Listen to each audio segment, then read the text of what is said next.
Aquele que trouxe Bíblia, abra em Atos dos Apóstolos, capítulo 1, nós leremos a partir do verso 1. Diz assim a palavra do Senhor: Escrevi o primeiro livro, ó Teófilo, relatando todas as coisas que Jesus começou a fazer e a ensinar, até o dia em que, depois de haver dado mandamentos por intermédio do Espírito Santo aos apóstolos que escolhera, foi elevado às alturas. A estes, também depois de ter padecido, se apresentou vivo com muitas provas incontestáveis, aparecendo-lhe durante 40 dias e falando das coisas concernentes ao reino de Deus.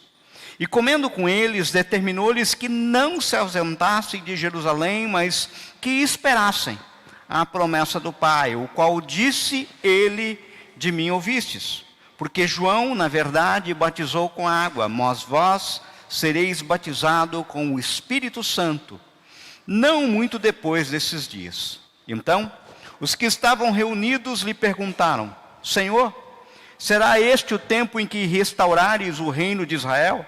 Respondeu-lhes: Não vos compete conhecer tempos ou épocas que o Pai reservou pela sua exclusiva autoridade, mas recebereis poder ao descer sobre vós o Espírito Santo, e sereis minhas testemunhas, tanto em Jerusalém, como em toda a Judéia e Samaria, e até os confins da terra. Só até aí. Vamos orar? Senhor, fale ao nosso coração, Pai. Que as palavras que saem dos meus lábios não sejam de persuasão humana, mas sejam palavras vindas do Teu trono, Pai. E nos transforme por completo, Senhor. Inunda-nos com a liberdade do Teu Santo Espírito entre nós. Nós oramos em nome de Jesus. Amém? No caso, esse trechinho da palavra de Deus lida, Lucas está de início, a exemplo daquele que ele fez no Evangelho, que tem o nome dele, Lucas, parece que se referindo como se fosse uma continuação, e ele se refere a uma pessoa chamada Teófilo. Alguns defendem que seria um título honorífico, porque significa amigo de Deus, mas entendo que não, porque lá em Lucas ele usa a expressão, excelentíssimo Teófilo. A gente não sabe o exato quem era, possivelmente um amigo, alguma pessoa conhecida, mas não importa, tudo eram especulações. Na realidade, é que no caso Lucas, pelo que vemos, está nos falando nesse texto acerca da orientação dada por Jesus aos seus discípulos logo após a ressurreição. Ou seja, Jesus, como relatado após a ressurreição, aparece aos discípulos por 40 dias e aponta de forma clara aos discípulos que eles deveriam esperar, permanecer em Jerusalém até que o Espírito Santo descesse sobre eles, trazendo poder. Notem que os discípulos até chegam a cogitar com Jesus a respeito do porvir, perguntando o que tem por vir. Mas Jesus corta bem rápido, eles dizendo assim: vós não compete conhecer tempo, épocas que o Pai reservou pela sua exclusiva autoridade. Veja que Jesus simplesmente disse aos discípulos que não se ausentasse de Jerusalém, mas que esperassem a promessa do Pai. Ou seja, esperassem a descida do Espírito Santo. Queridos, uma das maiores dificuldades enfrentadas pelo homem, que efetivamente acredita que em Deus e somente em Deus nós vivemos, nós nos movemos, nós existimos, isso é o que está lá em Atos 17, 28, é saber lidar com o nosso tempo e com o tempo dele, ou seja, lidar com o nosso tempo e o tempo de Deus, para cumprimento dos propósitos determinados por ele acerca da nossa vida. Ou seja, como conjugar, alinhar o nosso tempo com aquilo determinado por quem existe em nosso tempo, mas age, determina, concebe em outra dimensão, a dimensão da eternidade, porque Deus é eterno. Como é que a gente alinha isso? No caso, para complicar ainda mais a coisa, nós lidamos com algo que não existe em Deus. Nós lidamos com uma coisa bem humana, uma coisa chamada ansiedade. Deus não é ansioso. E nós lidamos com ansiedade. Até quando nós nos deparamos com as Escrituras, o conceito de tempo se apresenta como algo importante. Por exemplo, em Gênesis, lá em Gênesis, quando a gente vê que o Senhor criou todas as coisas, ou seja, nada que existe foi concebido senão pelo Senhor, é fantástico, só isso já é fantástico. Agora, quando a gente lê que Ele fez tudo isso em 6 dias, a coisa parece que toma um outro contorno. Quando a gente vê, por exemplo, e a gente fala assim, olha, choveu torrencialmente, a gente fala assim, puxa vida, está acontecendo um dilúvio aqui. A gente num momento não fala isso. Agora, quando a gente vai em Gênesis capítulo 7, verso 17, a gente vê que o dilúvio foi chuva caindo por 40 dias e 40 noites. Quando a gente pula para o verso 24, a gente vê que ficou 150 dias coberta a terra. A gente começa a ter uma outra dimensão. Quando a gente vê que o povo ficou cativo, cativo no Egito por 430 anos, a gente começa a imaginar o que seria isso. Quando a gente percebe que as pessoas vagaram por 40 anos no deserto, a gente começa a pensar a respeito, como é que é essa questão do tempo de Deus? Gente, imaginem só, o período intertestamentário, do Velho Testamento ao Novo Testamento, a gente conhece como um período do silêncio de Deus, tido como 400 anos de silêncio de Deus. Algumas Bíblias mais antigas era muito comum dividir o Velho Testamento com o Novo Testamento com 4 folhas em branco, para significar o período de silêncio de Deus. Imagina quantas pessoas, gerações nasceram, quantas gerações morreram, e Deus em absoluto silêncio. 400 anos. Sabe, nós frequentemente nos frustramos esperando por um lanche no fast food. Esperando atrás de um carro lento que está numa pista um pouquinho mais rápida, sabe? Nós estamos sempre com pressa de chegar ao próximo destino. Essa mentalidade frequentemente alcança, inclusive, a nossa vida espiritual, nos apressando para a próxima grande coisa. A gente fica esperando o que vai acontecer. Mas enquanto a maioria de nós está com pressa, parece que Deus geralmente não tem pressa alguma. As Escrituras nos revelam que o seu tempo, ou seja, o tempo de Deus é diferente do nosso tempo, e daí parece que Ele é devagar em relação às coisas, parece que Ele tem sempre um plano e um propósito para tudo, e tem mesmo, sempre tem por trás um plano e um propósito. O problema de esperar é não conhecer todos os detalhes desse propósito. E daí desperta a nossa ansiedade.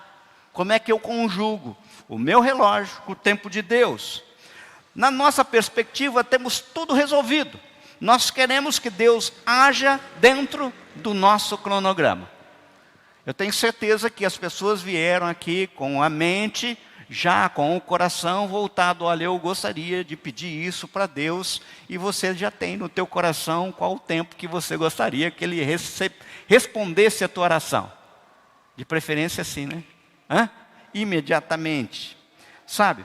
O problema de esperar é não conhecer todos esses detalhes. Mas Deus raramente faz as coisas de acordo com o nosso cronograma. E daí muitas vezes a gente desanima. A gente cai em desânimo. Inclusive isso não é novidade. Salomão, quando escreveu Provérbios, capítulo 13, verso 12, diz assim: a esperança que se retarda deixa o coração doente, mas o anseio satisfeito é a árvore da vida. Quantas e quantas pessoas ficam assim, entristecidas esperando. Nos evangelhos, a gente vê isso de uma forma bem clara. Marta e Maria mandam chamar Jesus porque o irmão Lázaro está à beira da morte, está doente.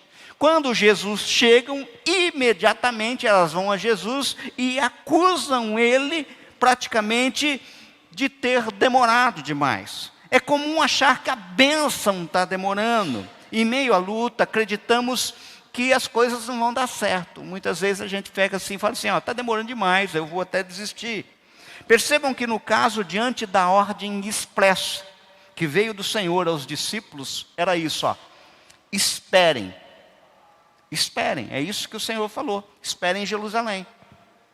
A pergunta é, tudo bem, Senhor, mas até quando? Até quando, Senhor, ou quanto tempo vai demorar essa espera? Isso é uma coisa que inquieta o nosso coração. Fala a verdade, quem aqui nunca perguntou isso para Deus? Você tem uma promessa, o Senhor fala para você esperar, e você, no íntimo do teu coração, já perguntou, tudo bem, mas até quando eu vou esperar? Até quanto tempo eu preciso esperar? É interessante que, inclusive, a sensação do tempo, a noção do tempo, é diferente na vida da gente, de acordo, inclusive, com algumas circunstâncias. De modo que, por vezes, acho que está sendo muito rápido, tá? Por exemplo, assim, um fim de semana gostoso, parece que fim de semana passa mais rápido, né? Férias não voa. Férias passa muito rápido. Quando você está perto da pessoa amada, você não vê as horas passar, parece que foi rápido demais. Quando estou, por exemplo, tomando um sorvete, parece que foi rápido demais aquilo. Mas às vezes eu acho que está sendo muito lento, o tempo não passa. Sala de espera de consultório. Gente, você fica olhando o relógio e o tempo não passa. Aquilo é angustiante. Se você estiver, inclusive, no hospital, se você estiver, não sei quem aqui teve a oportunidade de passar por uma sensação dessa, consciente num leito de UTI, o tempo não passa. O tempo não tem jeito. Quando você está esperando o resultado de um exame, isso nos angustia. No caso, a Bíblia vai usar duas palavras diferentes para se referir a tempo, ou seja, ela vai usar uma palavra que se apresenta como o tempo que nós medimos. Essa palavra é cronos, que no caso é medição em função de algumas realidades. Por exemplo, quanto tempo a Terra gira em seu próprio eixo, tá? Rotação, e nós damos isso o nome de dia. Quanto tempo ela gira em torno do Sol, translação, e damos isso o nome de ano. Antigamente se dividia os meses em fases das luas, eram 4. Depois precisou ajustar, porque senão não ia caber o ano ali dentro, e as pessoas começaram a ajustar. O tempo era medido na nossa história por eventos. E nós podíamos ver, constatar, nós podíamos marcar, senão a gente perderia noção do tempo. Vejam, se nós ficarmos num quarto escuro, sem acesso a relógio, sem acesso a nada que marque o tempo, com certeza você vai perder noção de dia, você vai perder noção da hora, você não sabe se localizar no tempo, você perde. Por quê? Porque o teu tempo inconsciente é de acordo com a circunstância, e você não consegue se localizar. O tempo é medido para nós, os eventos recorrentes da nossa vida. Dia, noite, estações dos anos, etc. Agora, quando a Bíblia fala tempo de Deus, ele usa uma outra palavra. A Bíblia usa a palavra kairos, que não é a mesma que a gente usa. Porque enquanto nós vivemos na dimensão da temporalidade, Deus está na dimensão da eternidade. E não dá para medir tempo na eternidade. como é que eu meço uma coisa que não começa e que não termina? Como que eu meço o tempo na eternidade? Como é que a gente mede tempo na eternidade? É estranho, não dá nem para entender. Por isso que a Bíblia vai dizer que um dia para Deus dura 1000 anos, e 1000 anos dura um dia. 2 Pedro capítulo 3, 8. Isso porque o Senhor está na eternidade. E na eternidade não tem tempo. Sabe? Na eternidade não tem tempo. Então a pergunta é outra agora. Como é que funciona o tempo de Deus? Qual é a medida do tempo de Deus? Como é que eu vou saber isso? Eu acredito que a resposta tem ligação direta com aquilo que resta do verso seguinte de 2 Pedro capítulo 3, verso 8, no verso 9. 2 Pedro capítulo 3, verso 8, você pode acompanhar na tua Bíblia aí, está escrito assim, olha. Há, todavia, uma coisa, amados, que não deveis esquecer, que para o Senhor um dia é como 1000 anos, e 1000 anos como um dia. Olha o verso 9. Não retarda o Senhor a sua promessa, como alguns julgam demorada. Pelo contrário, Ele é longânimo para convosco, não querendo que nenhum pereça, senão que todos cheguem ao arrependimento. Ou seja, nos parece que o tempo de Deus tem relação direta com uma coisa chamada oportunidade dada ao homem. Sabe? Qual a oportunidade que o Senhor está nos dando? Veja, em certa ocasião, Jesus chora diante de Jerusalém. Existem 2 passagens só em que nós vemos Jesus chorando. Nós vemos aquela do Getsemane, nós vemos aquela de Lázaro. Getsemane não fica tão claro, mas aquela de Lázaro. E essa diante de Jerusalém.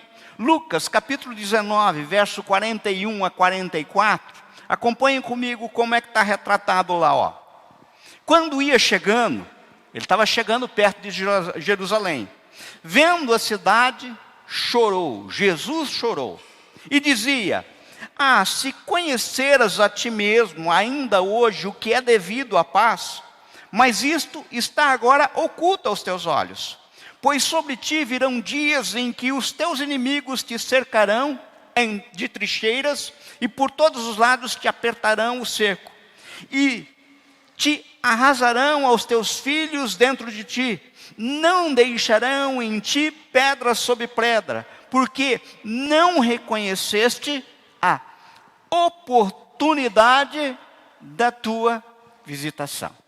Olha só, não reconheceste a oportunidade da tua visitação. Ou seja, Jesus está chorando porque a oportunidade veio para Jerusalém, e olha que ela veio de forma insistente, mas a cidade não reconheceu.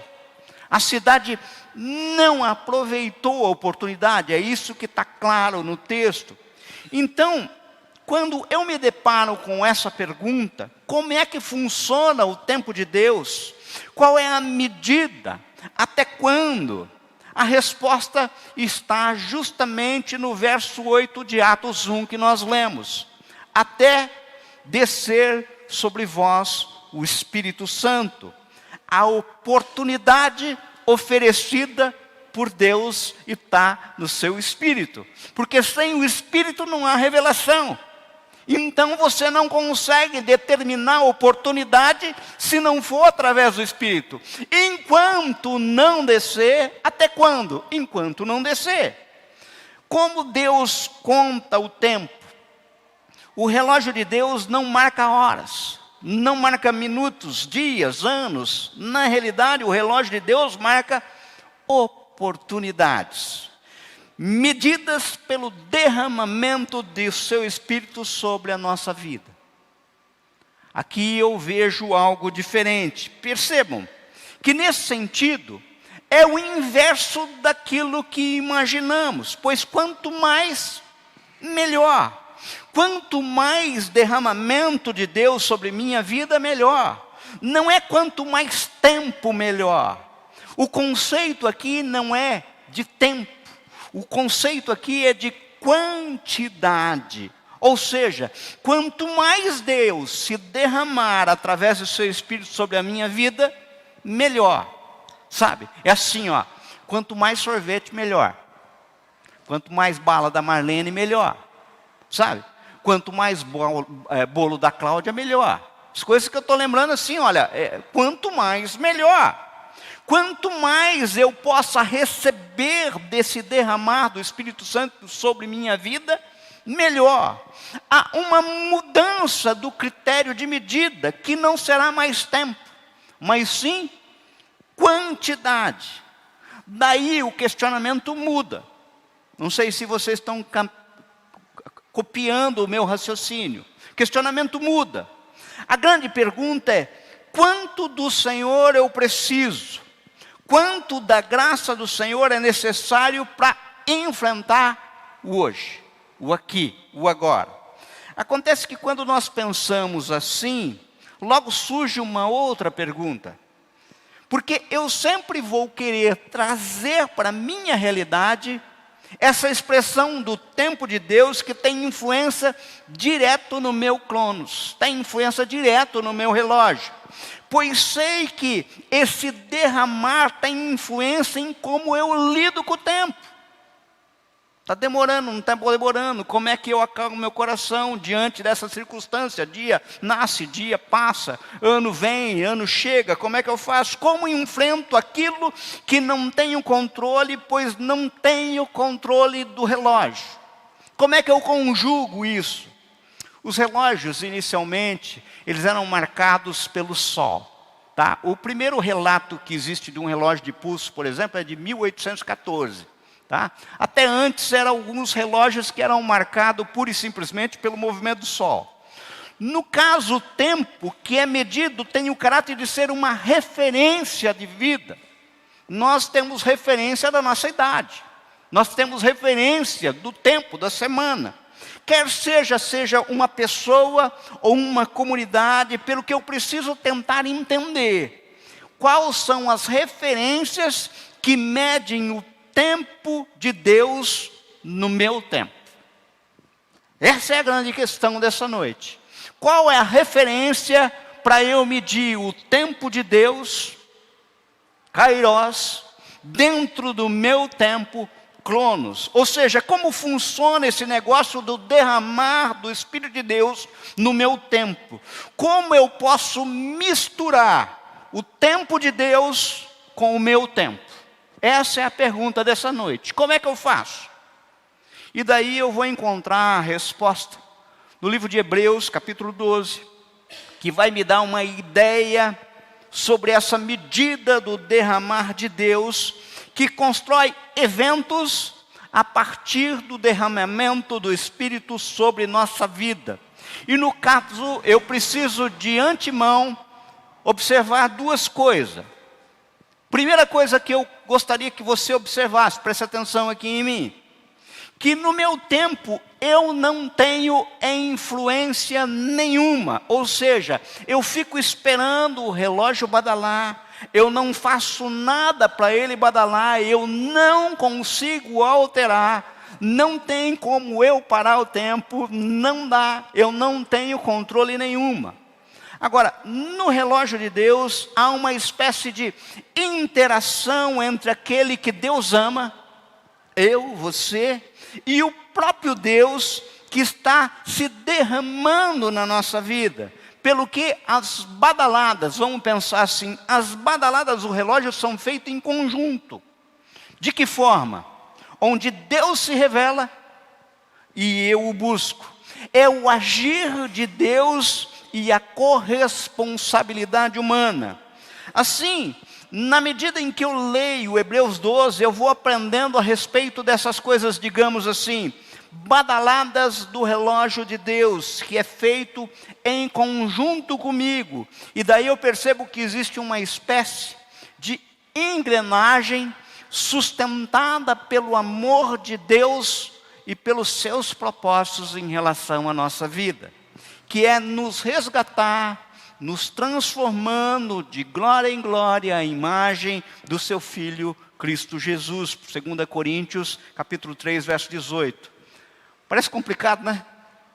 mas vou tentar traduzir para vocês para ficar um pouquinho mais fácil.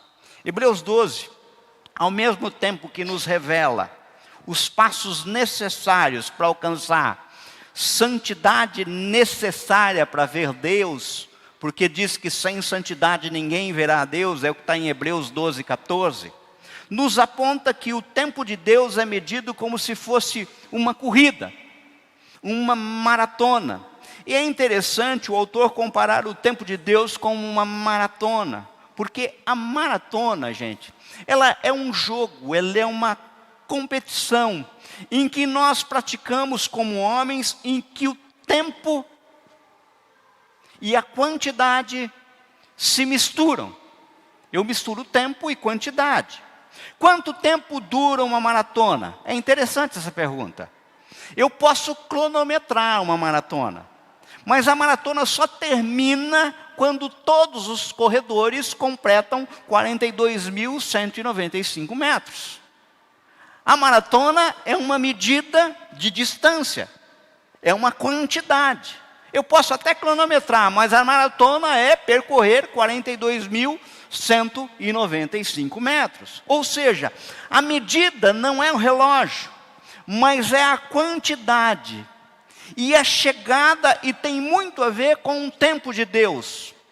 Paulo aqui, ele é tremendo, e ele vai dar umas explicações para nós fantásticas. Daí o autor de Hebreus está dizendo assim, ó, olha o tempo de Deus, nós estamos correndo uma maratona, que é lógico, eu posso medir no relógio, mas ela é medida de fato na chegada, no objetivo da chegada, ou seja, no propósito final, percorrer 42.195 metros, pouco mais de 42 quilômetros. E isso é como se fosse o propósito de Deus. Como é que eu meço o relógio de Deus? Os seus propósitos. Aquilo que está no propósito de Deus. Daí a pergunta é outra. Como eu posso correr melhor essa maratona? Como eu participo dessa corrida que está proposta para alcançar esse propósito de Deus? Porque se eu não participar, eu simplesmente perdi a oportunidade. Porque se o tempo de Deus é recheado de oportunidades, e o autor sagrado está falando assim, olha, existe uma carreira proposta, uma maratona proposta, ou seja, como é que eu vou participar? Porque se eu não participar, eu vou ver em relação a mim a mesma coisa que aconteceu em relação a Jerusalém. Jesus olhando e chorando. Por quê? Perdeu a oportunidade. Eu dei a oportunidade. Aí então, Hebreus 12, a partir do verso 1 e 2, diz assim, olha lá, acompanhem comigo aí. Portanto, também nós, visto que temos a rodear-nos tão grande nuvem de testemunhas, desembaraçando-nos de todo o peso e do pecado que tenazmente nos assedia, corramos com perseverança a carreira que nos está proposta, olhando firmemente para o autor e consumador da fé, Jesus, o qual, em troca da alegria que lhe estava proposta, suportou a cruz, não fazendo caso da ignomia, e está assentado à destra do trono de Deus. Queridos, o pastor Pascoal Piragini, eu li num livro dele, acho que foi num livro, se eu não me engano, em 2016. Ele, estudando esse capítulo 16, ele fala assim a respeito de 8 badaladas de Deus que a gente poderia perceber nesses 2 versos. Como nós não temos muito tempo aqui, eu vou falar de 5 badaladas e eu vou colocar aqui uma análise só no primeiro verso e na primeira parte do segundo verso, sabe? Para a gente entender. E eu vou propor aqui de uma forma, inclusive, inversa daquilo que o Pascoal faz. A primeira badalada do relógio de Deus acontece quando você fixa os seus olhos no seu técnico. Olha lá aquilo que está no verso 2. Olhando firmemente para o autor e consumador da fé. Em outras traduções está lá, tendo os olhos fitos em Jesus, autor e consumador da nossa fé. Querido, querida, vamos começar um propósito. No caso, principalmente, quando a gente vai nos preparar para alguma coisa, para cumprir um propósito pré-determinado por Deus, como, por exemplo, um treinamento para uma corrida, para uma maratona, como está proposto, nós procuramos alguém para nos espelhar. E no caso, quanto melhor que esse alguém que a gente for se espelhar for o nosso técnico, aquele que está nos preparando, sabe? E no caso, nessa grande maratona, nessa corrida que temos, sabe, passagem por essa vida, pois não somos cidadãos daqui, nós somos cidadãos da Jerusalém celestial, estamos aqui de passagem. Deus nos adverte que devemos fixar os olhos em Jesus, sabe? Ou seja, Ele é o técnico, Ele nos conduz à vitória. Ele definitivamente, eu queria que você guardasse isso, Ele é o modelo a ser seguido, sabe? Então a primeira badalada que a gente vê de Deus é quando a gente consegue parar a nossa vida e ajustar o nosso cronos com o kairós de Deus, olhando para o autor e consumador da nossa fé, Cristo Jesus. Daí você alinha uma badalada do céu com a tua badalada no teu coração, na tua vida. Eu estou olhando o autor e consumador, e eu tenho que olhar só Ele, porque eu sou o caminho, a verdade e a vida. Ninguém vem ao Pai se não for por mim. Cristo diz isso de uma forma bem clara, João 14:6. Ele ainda me falou de uma forma bem clara, ó, sem mim nada vocês podem fazer, tá? João 15:5. Então a primeira coisa, a primeira badalada, entendam, não tem outro jeito, não tem santo intercessor, não tem guia espiritual, não tem fórmula secreta, não tem imagem, não tem patuá, não tem jeitinho. Foi Ele quem suportou a cruz pela alegria da vitória. Portanto, a primeira badalada nós escutamos quando começamos a ter Jesus como nosso único modelo, como nosso técnico, e passamos a seguir as suas orientações, como um atleta segue o teu técnico. Aí eu estou aprendendo como é que eu alinho o meu cronos com o kairós de Deus, com o tempo de Deus. Mas não para aí, a segunda badalada. A segunda badalada do relógio de Deus acontece quando entendemos que devemos correr a carreira que nos está proposta, de preferência o mais rápido e perseverante que puder. Olha lá no verso 1, ó. Portanto também vós, visto que temos de rodearmos tão grande nuvem de testemunha, desembaraçando-nos de todo o peso e do pecado que tenazmente nos assedia, corramos com perseverança a carreira que nos está proposta. Em outras versões tem lá, corramos com perseverança a corrida que nos está proposta. Então a segunda badalada que a gente ouve e a gente consegue encaixar o tempo de Deus com o nosso tempo, a badalada do relógio de Deus representa a urgência, a intensidade da nossa busca. Se você quer vencer, não há tempo a perder, ou seja, dê tudo de si na busca do derramar do Espírito Santo sobre sua vida. Lembre-se que estamos falando de oportunidade. No caso, oportunidade é aqui e agora. Então, a primeira badalada, eu olho Jesus, encaro Ele como modelo e siga-o. A segunda badalada, eu tenho perseverança. Eu corro a carreira que está proposta. E como você pode vencer sem prioridade, sem intensidade? Não tem como. Como você pode vencer sem perseverança? Veja, se você desistir antes de cruzar a linha de chegada, você já perdeu. Não valeu nada. Não adiantou nem começar. Pode, inclusive, você nem ser o primeiro. Mas o que importa é você cruzar a linha de chegada, você completou a maratona. Porque mede-se pela distância, pela quantidade, não pelo tempo. É interessante que o Senhor de Hebreus fala de corrida, de carreira, que nos está proposta. É esse o termo que está lá. A carreira, a corrida que nos está proposta. Ou seja, isso significa que ela é pré-concebida, que ela é determinada.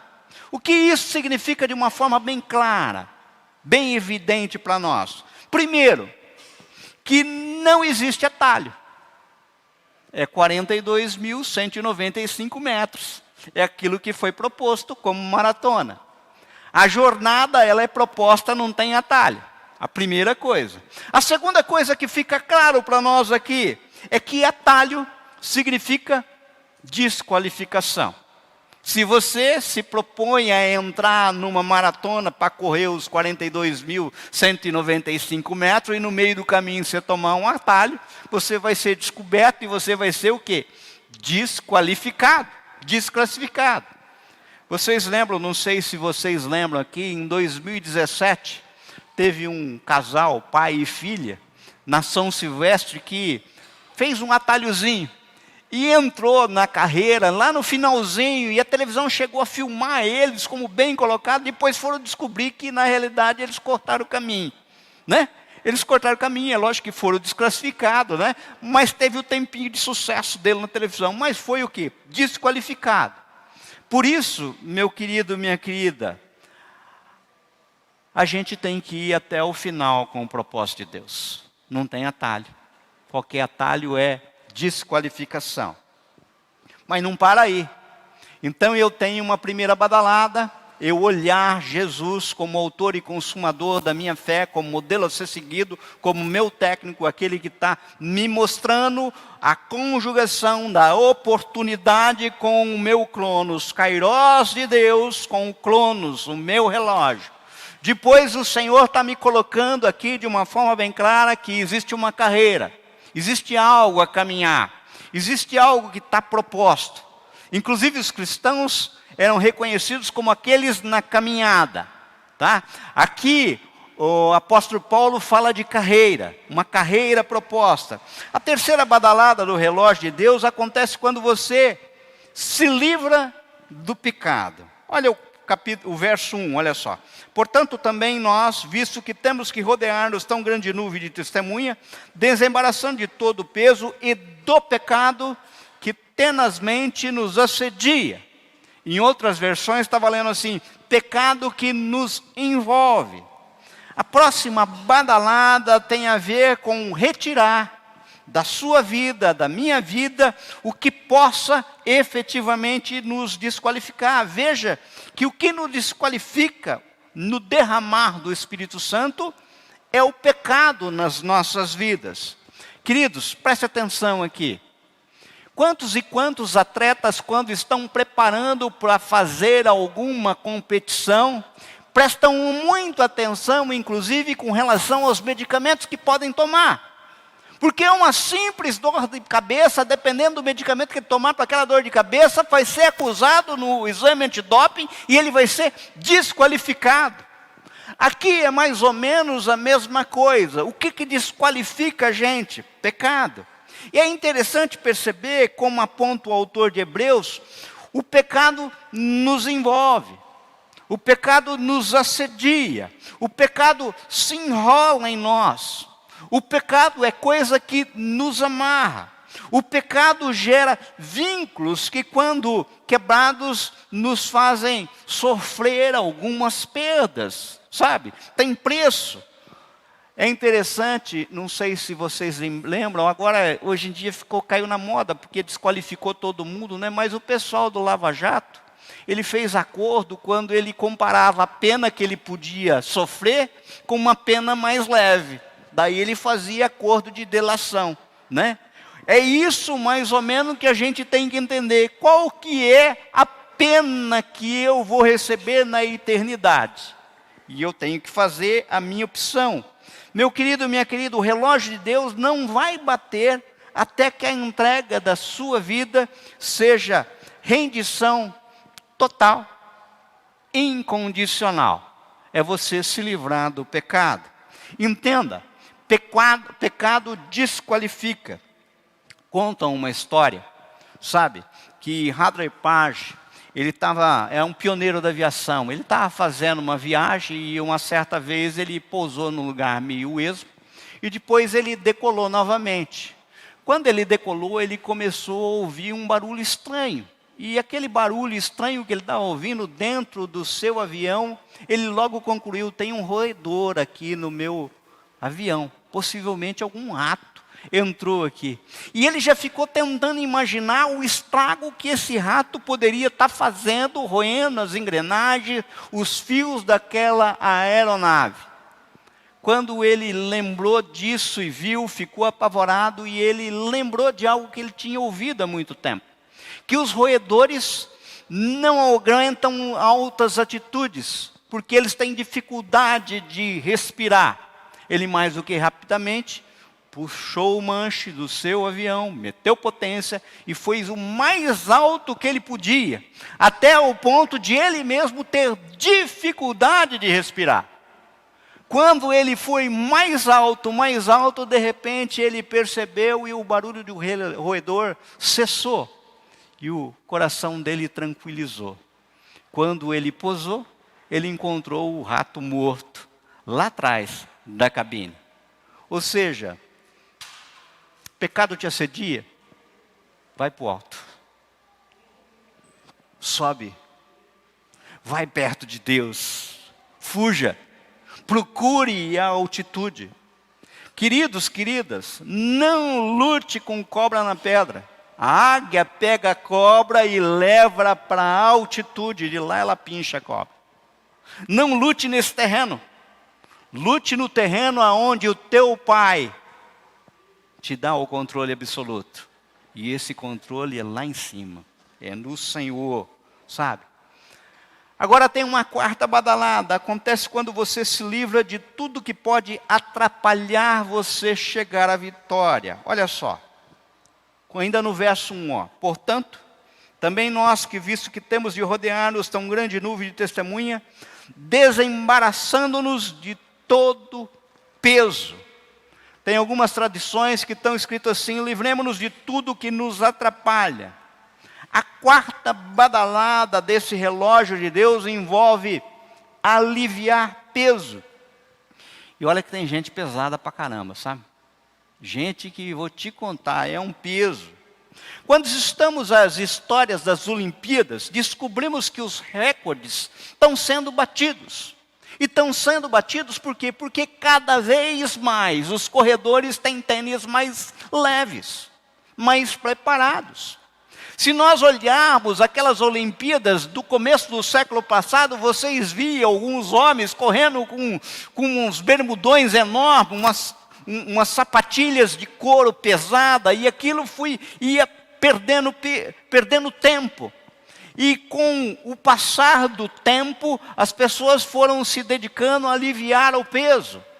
Hoje em dia você vai olhar, por exemplo, fez até sucesso algumas Olimpíadas atrás, algumas roupas de nadadores, que parecia como se fosse pele de tubarão. Para aliviar o quê? O atrito com a água. Ganhar tempo, se tornar mais leve, sabe? O que a gente está falando aqui de uma forma bem clara? Nós precisamos aliviar o peso. É elemento que representa concentração e foco. Vejam, as roupas, os equipamentos dos atletas mudaram, pois o foco e a eficiência estava em chegar à vitória. Ora, se o foco é o derramar do Espírito Santo, que traz consigo a vitória, o tempo de Deus para abençoar, então o meu foco deve ser descobrir como é que eu posso ser mais eficiente nesse derramar. Como é que eu posso ter mais de Deus e mais rápido, mais intensidade nessa busca. Note que o autor de Hebreus faz aqui uma distinção entre pecado e peso. Vocês já perceberam isso? Já falamos isso. Tem uma coisa que está falando assim, ó, livremos de todo peso e do pecado. Nós já falamos do pecado, inclusive nós não temos dificuldade de saber o que é pecado. Mentir é pecado, gente? É pecado. Adulterar é pecado? É pecado. Já falei aqui, roubar é pecado? É pecado. E se der o dízimo do roubo? Continua sendo pecado, sabe? A gente não tem dificuldade de descobrir aquilo que é pecado, sabe? Geralmente, tá? Geralmente nós não temos dificuldade.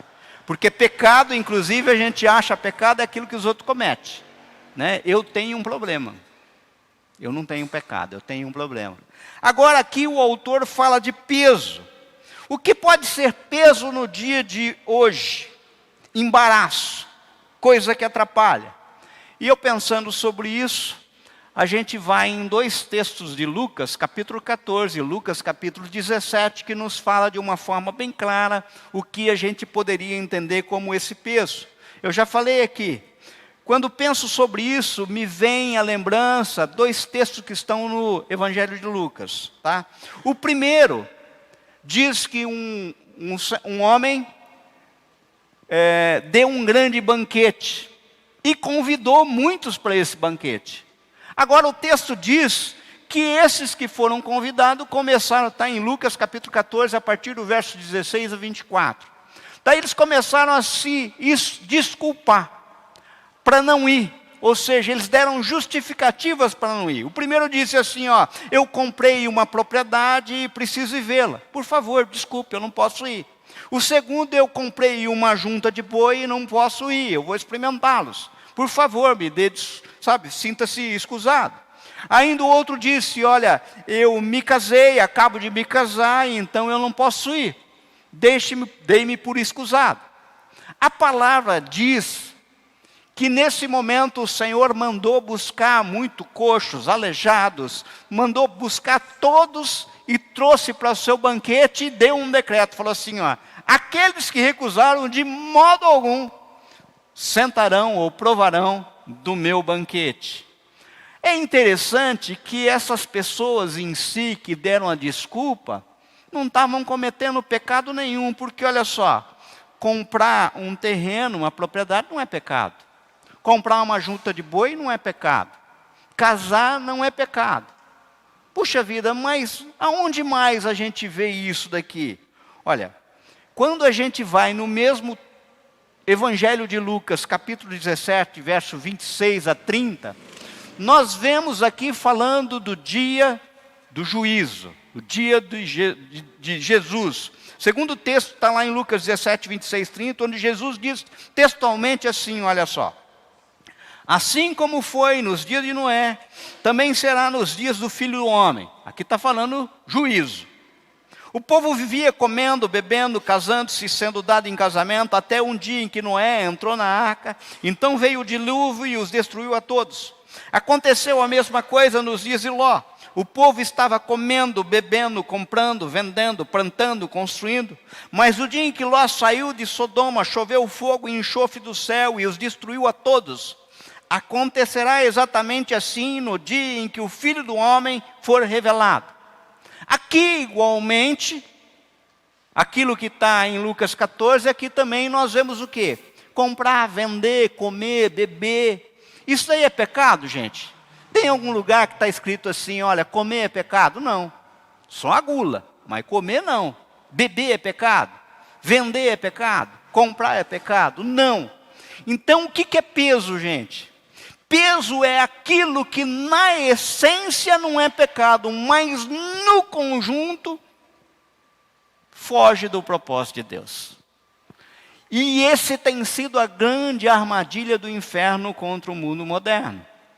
Propor pessoas que ficam extremamente pesadas, sabe? Muito pesadas. Na essência, aquilo que ele está fazendo não é pecado. Só que no conjunto da obra, sabe?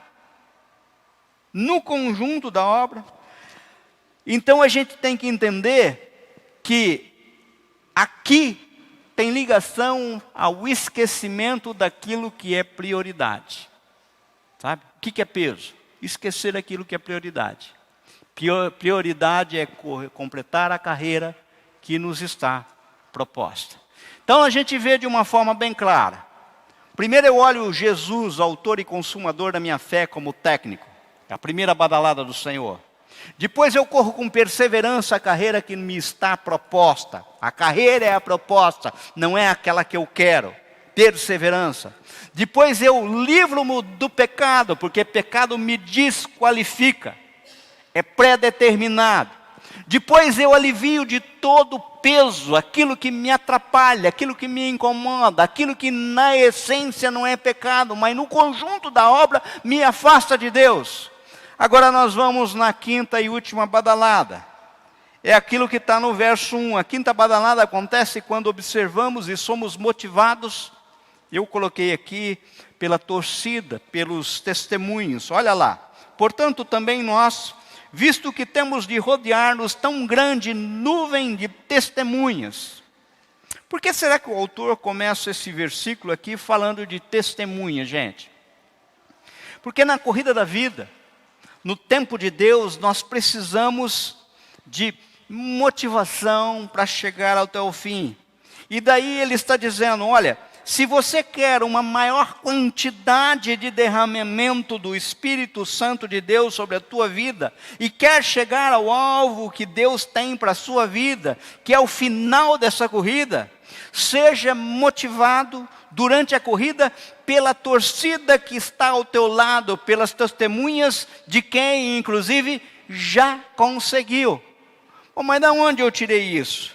Se você dá uma olhada em Hebreus capítulo 11, depois você olha na tua casa, Hebreus capítulo 11 vai retratar aqueles que eram tidos como os heróis da fé. Pessoas que cumpriram a carreira. Veja, é interessante, o autor nos fala de exemplos de fé, ou seja, ele reporta testemunhos de vida no capítulo 11.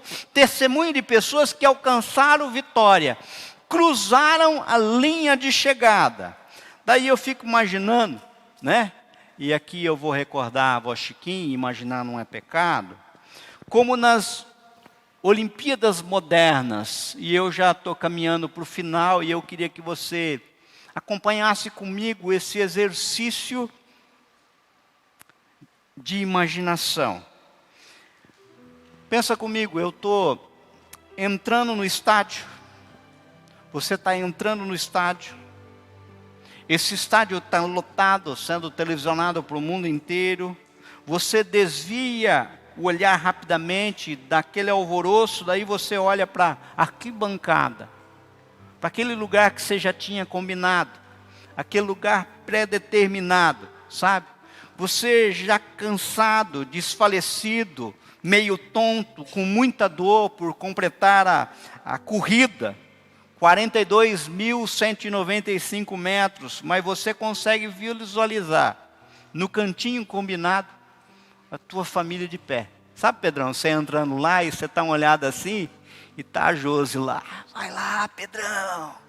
Sabe? Está as duas meninas. Vai, pai, vai. É assim que eu fico imaginando isso. Sabe? É aquelas pessoas que é a tua mãe, o teu esposo dizendo assim, não desiste. Falta pouco, vai lá. A linha de chegada está ali, vai. Esse incentivo final.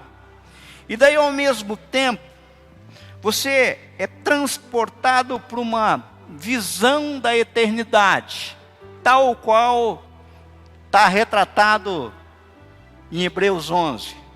Você corre os seus olhos para a arquibancada e começa a perceber que ela é formada por rostos conhecidos na eternidade.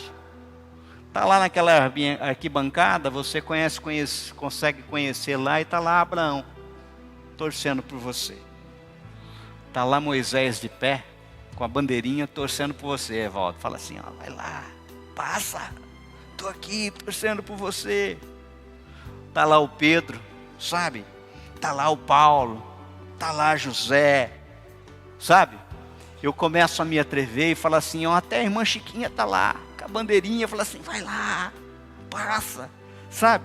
Não desista, falta pouco, você consegue também. E daí você olha para a linha de chegada e vê naquela linha de chegada o teu técnico, o Senhor Jesus, de braços abertos, sorrindo para você. Você fala, mas está doendo muito, eu não consigo mais andar, eu não sinto mais minhas pernas. E na hora que você não consegue mais andar, mesmo assim você está andando, sabe por quê? Porque de uma forma sobrenatural o Senhor está pegando você no colo, para comentar a carreira, sabe? E aquele técnico teu vai ter o abraço e fala assim, não, eu te sustento, vai comigo, sabe? E eu sou carregado por Jesus nos braços dele, sabe? E eu estou com os olhos cheios de lágrima por esse momento, e ele enxuga dos meus olhos todas as lágrimas, e ele faz parte da minha vitória, ele é testemunha da minha vitória. E quando eu atravesso a linha de chegada, o estádio vem ao chão, e o meu nome é gritado, e nesse momento já não importa se eu fui primeiro, ou se eu fui o último, porque na regra do céu, na lógica do céu, não existe essa coisa de valer mais quem chega primeiro, ou quem chega em segundo ou último. Os últimos, inclusive, serão os primeiros. Mateus 20:16. A lógica é outra. A lógica é, eu completei a carreira, eu cumpri o propósito, eu guardei a fé, eu cruzei a linha de chegada, sabe? Essa é a lógica do céu. Como é que eu conjugo o meu tempo com o tempo de Deus? Muitas vezes você está aqui hoje e não está entendendo aquilo que está te acontecendo. Você está achando, inclusive, que as promessas dele estão demorando, as coisas estão difíceis. E você não consegue muitas vezes observar as oportunidades que estão se apresentando a ti. Nós ouvimos testemunho outro dia aqui no Café com Fé, me permita compartilhar, do Richard falando de uma oportunidade do Senhor, deu para ele no sofrimento e na dor. Sabe? Num acidente. Deus é assim. O Kairos de Deus e o nosso Cronos se juntam nas oportunidades. Quando eu olho o autor e consumador da minha fé, e eu corro a carreira que está proposta, olhando firmemente, me desembaraçando, me livrando de todo pecado, de todo peso que me assedia, e prestando atenção que existe todo um testemunho do céu, e igrejas que oram para que eu cruze a linha de chegada, e não importa se eu serei o primeiro ou o último, porque no Kairos de Deus, o meu Cronos não tem importância. O que importa é o Kairos dele, é a oportunidade que ele me deu. Então, meu irmão, minha irmã, se você acha que está demorando, se você está se perguntando, até quando, Senhor? Eu te convido a aproveitar a oportunidade e deixar que o Espírito Santo de Deus derrame sobre você. E no caso, o tempo do céu, ele é de mão dupla. As badaladas do relógio de Deus são feitas em conjunto. Como é que funciona isso? Deus se revela e eu o busco. Deus se revela e eu o busco. Se Deus só se revelar e eu não o buscar, não vai acontecer. E não tem jeito de eu buscar se ele não se revelar. Como é que é a badalada do céu? Deus se revela e eu o busco. E isso acalma o meu coração. O meu Cronos está em sintonia com o Kairos de Deus. Tá? O Kairos de Deus. Vamos orar? Feche os seus olhos. Eu não sei como é que você entrou aqui hoje. Eu não sei aquilo que você está esperando. Aquilo que muitas vezes é confusão na tua mente, no teu tempo. Mas eu te convido para você fechar os olhos e prestar atenção nas oportunidades que o Senhor está te dando. Prestar atenção nesse autor e consumador da sua fé. Não desvie o olhar. Não desvie o olhar. Preste atenção que o Senhor quer que você se desembarace de todos esses pesos, sabe? Pô, mas o que é esse peso? O peso pode ser a tua profissão, o peso pode ser as tuas propriedades, o peso pode ser a tua agenda. O peso pode ser coisas que não são pecado em si, mas estão tomando lugar de Deus na tua agenda, no teu dia a dia. O que é pecado? Pecado é claro, basta você olhar a palavra do Senhor, é não ter o Senhor como o único e suficiente da tua vida e desviar o olhar, errar o alvo, sabe? Você tem que correr com perseverança, olhando para o autor e consumador. Não existe como você ser relaxado. Sabe por que tudo isso? Pai, porque tem esposas orando por você e esperando que você cruze essa linha de chegada. Sabe, mãe, porque tem filhos e esposa orando por você, esperando que você atravesse a linha de chegada. Vovô, vovó, filhos, netos. Existem uma gama de pessoas e a oração que vem da igreja de Cristo Jesus, orando por você, esperando que você cruze essa linha de chegada. E um dia, esse Kairos de Deus vai se completar totalmente na sua vida. E existe uma promessa, que quando ela se completar, não haverá mais pranto, choro, tristeza, doença, nada. Será completo. Vitória completa. Por isso, queridos, ao olhar as badaladas do teu relógio, preste atenção nas badaladas que vêm do trono de Deus para a tua vida. Tome posse delas. Senhor, meu Deus, meu Pai, olha para nós, Senhor, igreja do Senhor. Olha para nós e vê a nossa pequenez, a nossa fragilidade, Senhor. Como é difícil a gente conjugar o nosso tempo com o teu tempo. Como é difícil, Senhor, meu Deus, a gente entender os teus propósitos. Como é difícil, Senhor, meu Pai, esperar. Senhor, eu fico imaginando como foi difícil, Senhor, meu Pai, na última visita do Senhor para Abraão, quando ele ouviu que havia uma promessa de 25 anos passado. Mas quando será? Daqui 1 ano a criança chegará.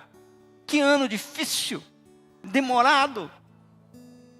Que difícil. Que difícil para mães que esperam libertação dos seus filhos.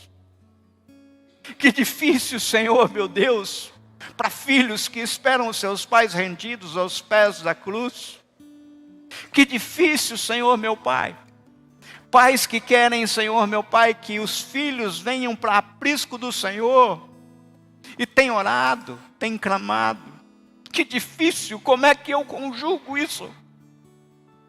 Senhor, para mim conjugar isso daí, eu tenho que continuar olhando para o autor e consumador da nossa fé, sem desviar o olhar um só minuto.